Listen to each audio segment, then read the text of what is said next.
Hey there, tarot friends. Do I have a special treat for you? What follows is an interview with Lisa Boswell of divinationandfortunetelling.com. It's a wonderful site about tarot and Lenormand. If you haven't looked at it before, have a look. I'll put the link in the description. And Mercury retrograde, or confession, I didn't press the record button until about halfway through the interview. But it's still a good interview, and I plan to talk to her again. And she was so wonderful and such a nice host that I would love to talk to her again. But me and Lisa talk about a bunch of different things with tarot and Lenormand and reading and fate and destiny and all that kind of stuff. And the only thing you missed at the beginning before I pressed the record button was I was asking her about being a Romeny Gypsy and what that means. And so what that means is she is descended from Indian people who came from India and who are spread throughout Europe. And so then I asked her, is a Romeny Gypsy the same thing as a traveler? Because I have heard of that. And she said, not all travelers are Romeny Gypsies, and not all Romeny Gypsies are travelers. So they're kind of related in that they move around a lot, but they're not necessarily one and the same thing. So that was my burning question, and I got that answered. So I'm just going to turn it over and let you look at the interview. It's just going to pick up in a weird spot, and I apologize for that. It was my rookie mistake. I did not push record, but hey, it's Mercury retrograde, so I'm going to blame it on Mercury retrograde. Oh, yes. Okay, so you bring up kind of ancient meanings, ancient tarot meanings every now and then. So where did those come from?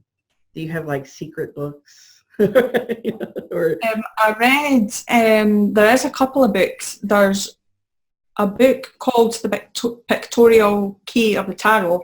It's by Arthur Waite. And there's another one by a man called Mathers. It's called Tarot. So those are the two main books that I tend to recommend people read if they want like ancient card meanings. Okay, so that second one is just called Tarot? Yeah. Okay, I haven't heard of that one. Okay. Gosh, what else do we have? Oh, if you were going to do it all over again, would you do anything differently?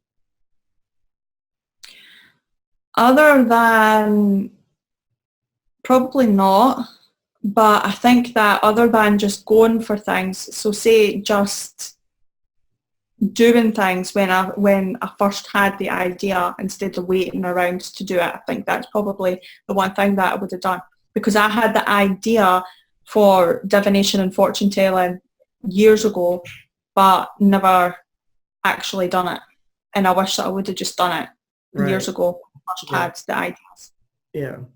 But like I said, like technology wasn't what it is now or whatever. So things happened the way that they happened for a reason. But I wish I would have done it earlier. Right. Yeah. Okay. And then I just had another question, then it just went out of my mind. Let me think. So there's kind of a couple different schools of thought about tarot and divination and stuff. So like, do you think the cards are more of a tool and they're just pieces of paper, or are they more something sacred? Like, do you let people touch your cards? Are you funny about that? Do you feel like you're talking to spirit guides or that whole kind of thing?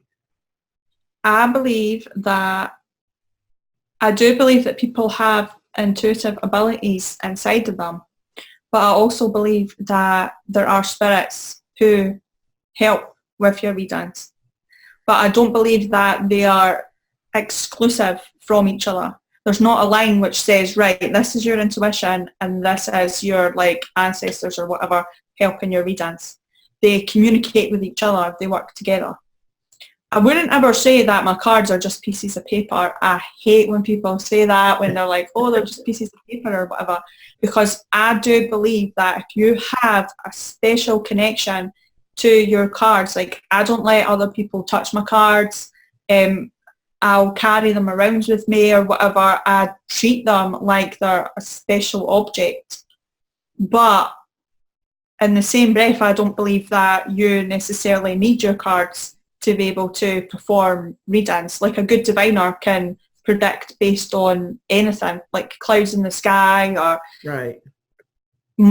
marks on the couch, do you know, like anything can be used as like a divination object. But I do believe that your readings are more accurate if you treat your tools or whatever as special and sacred objects, because it adds to the specialness. It adds to the ritualistic nature of your readings. Yeah. If you treat your cards as being special.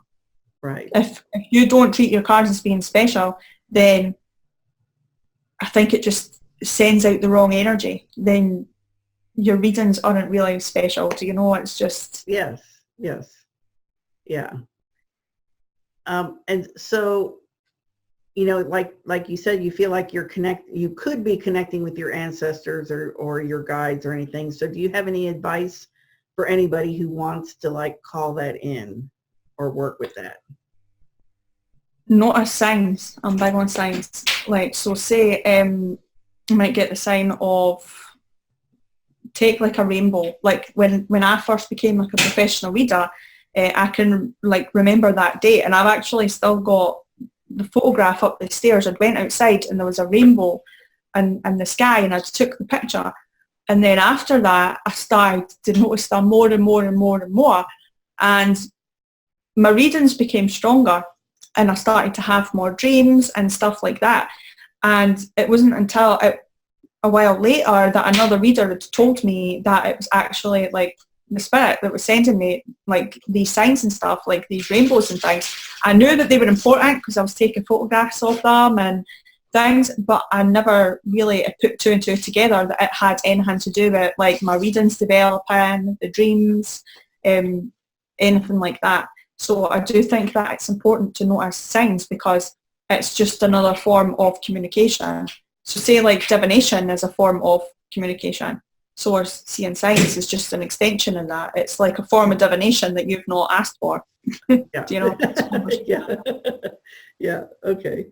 And so do you ever like for your readings, I mean, do you ever hear voices, or how are you basically getting your information? Does that make sense? I feel like I have a sense that other people don't have. So it makes it hard to describe where the reading's coming from. I feel like it is coming from within me, but I can't say to someone, it's like an experience. It's like an experience inside of me that I experience something. I can see it, I can feel it, but I can simultaneously see and feel other things that are going on. So I would say that it is like a sense, because it's hard to describe to someone. It's like saying to someone who can't see, oh, this is what seeing is like. This is what it's like. Right. You can't really describe it. It's more like I'd say it's like a knowing inside of me, but it's more than that. Do you know? It's like a voice, but it's not a voice. It's weird. Okay, fair enough. And so I know you talk about this a lot in your classes and on your website and stuff, but like, what do you do if you come across something and it just doesn't seem to make sense, or you just feel blocked and you're like, I don't understand this. I'm stuck. Like, I don't get it. I think that if you are in development and you come across something that you're not understanding, or inside you know that it's not right, you have to be able to trust yourself that that thing is not for you. So say like chakra clearings and cleaning and stuff, I'd heard about it, but there was always something in me that was like, this isn't right, it's not for you, it's not going to like work for you, this is the wrong way to go kind of thing. But I'd tried it because other people said that I should have, and while I was trying it, you know, there'd be something in me that was like, oh, this is so wrong. Do you know what I mean? So I think that you have to trust when you feel that something's not right, that it's not for you, and just move on to find something else. Right. Yeah. And I think that that's even true, like in business or something, you have to sort of be able to tell the difference between your intuition saying this isn't the right way to go and the fear that of resistance. Do you know that resistance that you can experience when something can make it better for you, but you don't want to try because you're resistant? You have to tell the difference, be able to tell the difference between your fears and your own resistance. Right. Good point. Good point. Yeah. Okay. So, in terms of card readings, if you like, what do you do if you're doing a reading and it's like you just get stuck? You're like, I don't, you know what I mean? It's like, I don't know what this card means. It was like sometimes you get a good card in a bad spot or a bad card in a good spot or something like that. So how do you work through that? Well, there's two things. One is that if it's something that happens again and again, then it's related to your interpretation skills. So say if you really keep struggling with the same scenario, say like a good card in a bad spot or whatever, that's related to how you read. Your interpretation skills are lacking in that area. But if it's a one-off, if it's something that you're drawing a blank at, now people are going to eat me alive for saying this, right? But there are some cards which are more important in readings than other cards. There's some cards that you will just gloss over, but there's other cards that are really important. So say a grand tableau, I won't read every card that's in the houses of that like grand tableau. I only read what I'm drawn to, and I'll draw a blank on everything else. Right. I can read all other cards and I can read all other houses, but that doesn't, I call them like placeholders, you know, they're just sitting there. They're not that important as the things that I'm really drawn to, do you know? And you have to trust yourself that you're going to be able to tell the difference between these placeholders and not being able to interpret certain types of readings. Yeah. So it is okay to gloss over some cards because they won't always be relevant. They're just sitting there. Well, that's a good point. I've never heard anyone say that, but I mean, I agree. I agree, because if you like it in the grand tableau, if you went over every card, I mean, you'd kill somebody. I mean, they'd be like, "Oh my God," it's like, you know, it would just be too much. And so, really, that's what people want to know: what the highlights are, what it is they really need to pay attention to, not a million different things. The important things, not even necessarily the important things, but the things that your intuition is drawing you to will jump out at you quickly. Right. Do you know, they'll jump out on you straight away. Yeah. Whereas, and sometimes that's not to say that the things that are going to jump out at you are going to be important, but they might be important to establish that the trust with your seeker. So say, like, for example, you could be performing a reading. There's this one reading I was performing and the woman was skeptical, and we sat down at the reading, and the one thing that I picked up on was that our son had lost his house key and found it outside the house that day. Like, this had happened like that day. Yeah. And to most people go for readings for big things. They don't go to find out like little things like that. Right. But that was one thing that had convinced her that I could read, because she was like, wow, like, I can't believe that you know about that type of thing. So sometimes little things can come up in readings just for your seeker's own reassurance. Right. Do you know what I mean? So it might not just be big things that are jumping out at you, important things, but they're important to your seeker, like, for a reason. Whereas there's other cards that just sit there which you're just like, you know what, I'm not even like entertaining that card. Yeah. Yeah, I hear you. So what about reversals? Do you read reversals? Nah. Yeah. I don't read reversals. I don't read reversals, and I advise other people don't read them, because reading yourself can be hard enough if you're emotionally attached to a situation. Right. And you don't need that extra confusion that reversals can cause you to second guess yourself. So say, like, if you see a sun and it's a reversed, you're like, oh, but it might be a good outcome, but if I wasn't reading reversals, it wouldn't be reverse, and it just it causes too much. Yeah. It's just too much. There's no need for it. Honestly, Right. there's really no need for it, and that's another reason why. Because folk ask me all the time, like every day, I get emails from people, and on the card interpretations on my website, I'll have like how to read negatives. And when I say negatives, I mean like negative if it appears in a negative like spread position or as an obstacle or whatever. But if people read that, they'll email me and they'll say, "Is that for reversals?" And I'm like, "No, I don't read reversals." And they're like, "Oh, why don't you have reversal interpretations up on your website?" And I have to tell them, I'm like, "Listen, I don't read reversals. I don't want people to become my students thinking that I read reversals." And also, like, most people that read reversals have their own way of interpreting them. So it's not like a card meaning. Most card meanings, people will agree on the general interpretation, like the Sun for success or the Six of Wands for success or whatever. But people who've chosen to read reversals will always interpret them some in a different way. Some people might interpret them as opposites, some as something that's like suppressed, some that's something like subconscious or whatever. So there isn't really any point in me including these reversal interpretations, because people who read reversals already have their own ideas about how a reverse card should be interpreted. So I just don't read reversals. I don't teach them or anything. Right. Yeah. One time I calculated like how many combinations there are, just of like 3 card combinations with 78 cards. It's like ridiculous. So it's like, do we need to put reversals on top of all this? I don't think so. I don't think so. Yeah.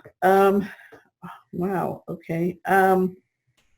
So spreads, like how closely do you stick to spreads? I mean, are you like real, like every card has its place and it means something, or?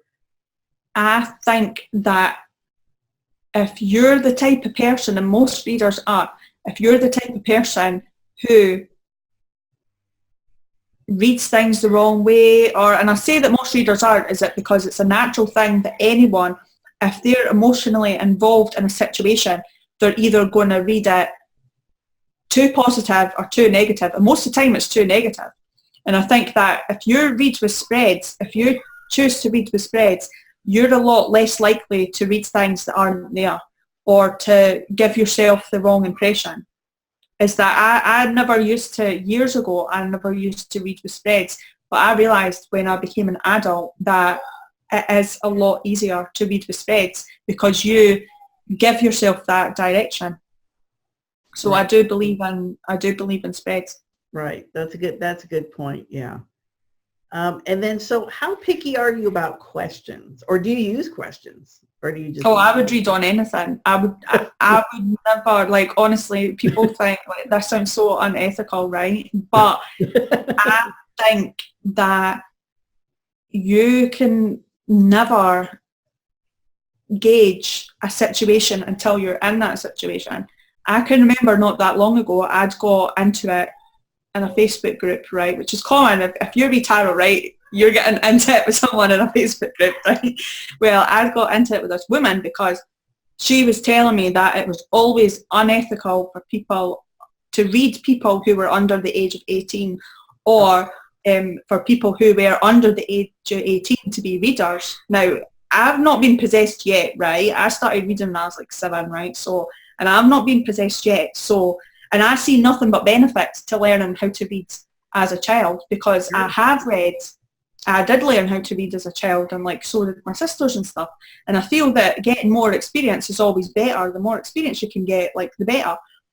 But this woman was just so going for me, and she's like, "You're wrong," and all the rest of it. And she ended up saying to me at the end, this is what she said at the end, she says, "Those are my ethics and I'm sticking to them." And I thought, that is just so close-minded, and you're just completely limiting yourself.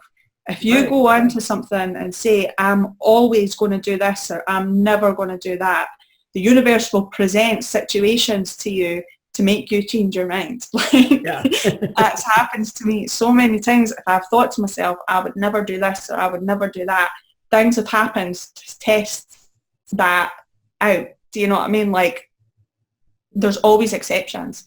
There is exceptions to everything. So I don't really believe in ethics that much. I believe obviously in like personal ethics, like don't ever try to harm your seekers or whatever. But I don't think that you can ever really say that you always have ethics which are going to apply to different things. And as you become a more experienced reader, the less ethics that you're going to have, because your ethics are constantly going to be being tested. Yeah. Like now, years ago, I would have this list of maybe like 10 situations I would never read in. And now I'm like, I'd read anything. Like, you can't really ever say. So I'm quite, this is weird, but I'm quite anti like ethics in that way. Yeah, no, I can see what you're saying, because, you know, I like, for example, if somebody was like, oh, is my partner cheating on me? You know, that might be one where somebody might be like, well, I just don't want to go there. I don't want to get involved. But you really don't know. You really don't know the outcome. I mean, maybe that reading would show that person something about themselves or about that situation. Or like you said, you really don't know until you're in it. I mean, you could do all kinds of prejudgment about it, but you don't know. Yeah. I think that every situation is different.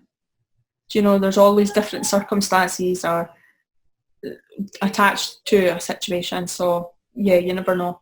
Right.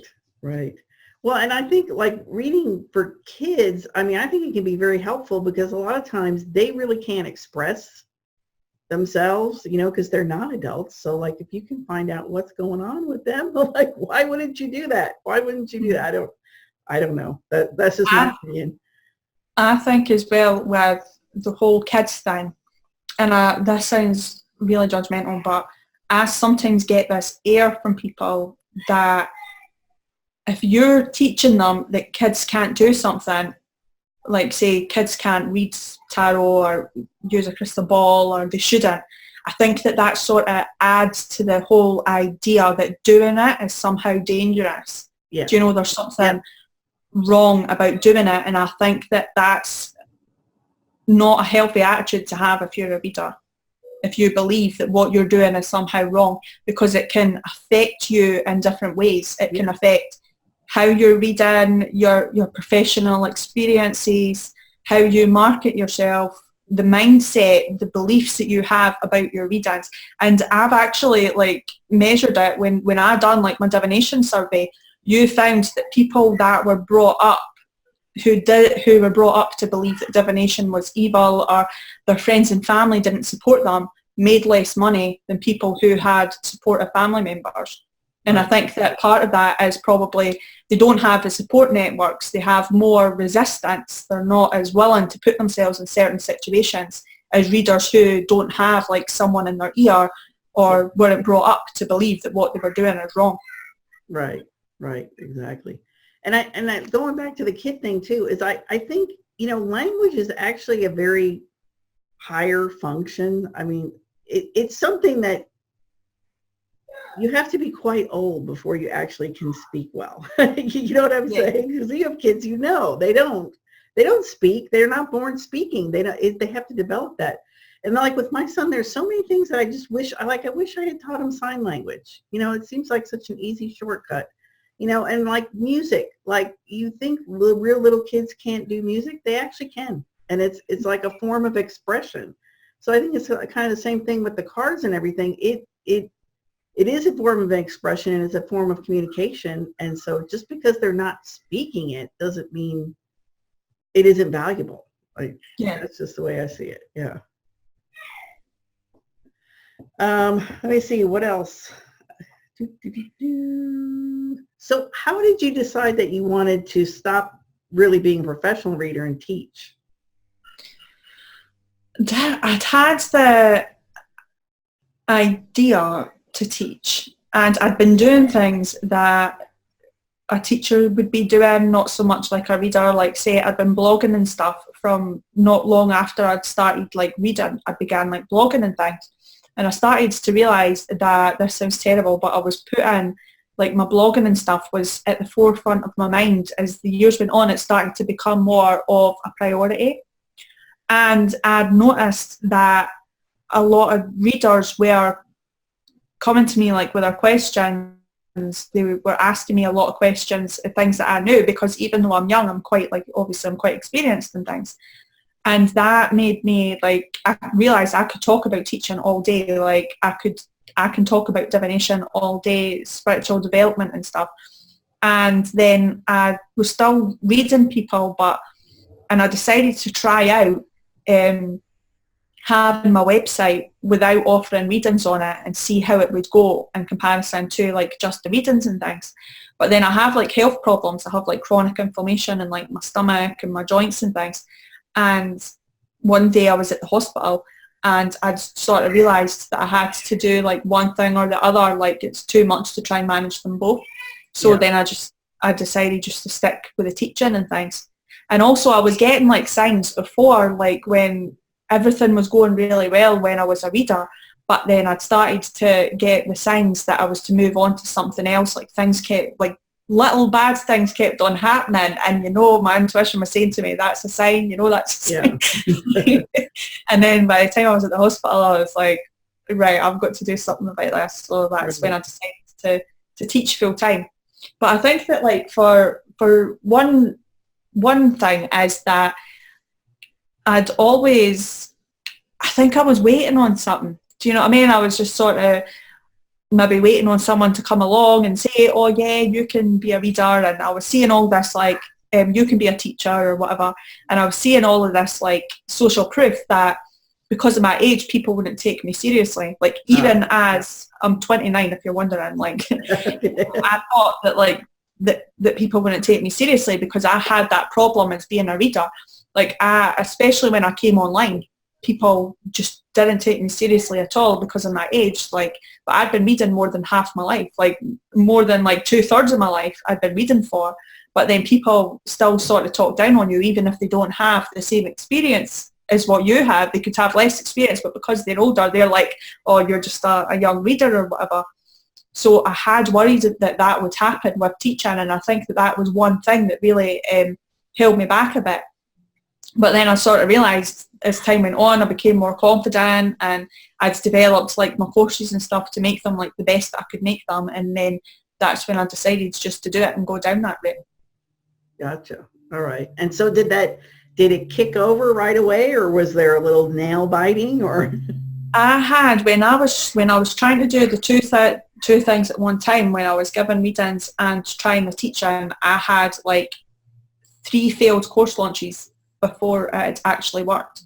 And I decided that I was just going to spend a year, my first year when I had divination and fortune telling, I was just going to build my audience for that first year. I wasn't going to focus on anything else.